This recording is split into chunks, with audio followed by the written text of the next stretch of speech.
South Korea is taking a major step forward for animal welfare. The government has announced plans to rehome nearly 500,000 dogs once bred for food, with a nationwide ban set to take effect by 2027. This marks a huge victory for those advocating for the humane treatment of animals, bringing long overdue attention to the welfare of dogs who have helplessly suffered in the food industry for years. But why now? While President Yoon Suk Yeol's love for animals certainly plays a role, the shift reflects a broader cultural change in South Korea. Consuming dog meat is most common in Asia, with an estimated 30 million dogs killed per year to meet that demand. But now, more and more people are recognizing dogs as companions over cuisine, and this movement towards compassion is being celebrated as a turning point in the country's history. South Korea's Vice Minister of Agriculture plans to offer incentive for dog breeders and farmers to get them to shut down their businesses.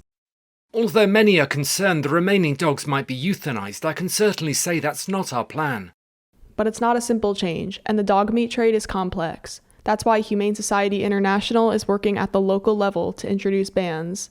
In Indonesia, the charity is working with local law enforcement to stop dog traffickers and ban slaughterhouses.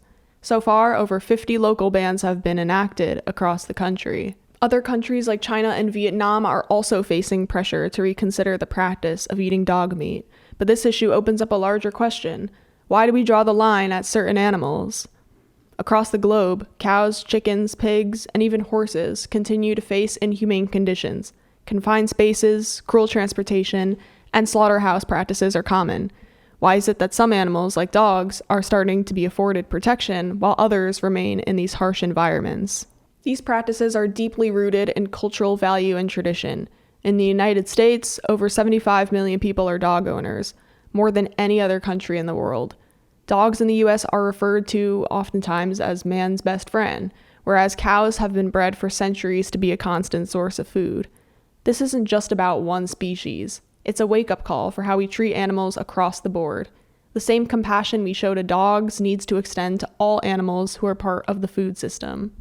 The solution needs to come from a global recognition that countries worldwide must reassess how animals are treated, not just in isolated cases, but as a comprehensive policy.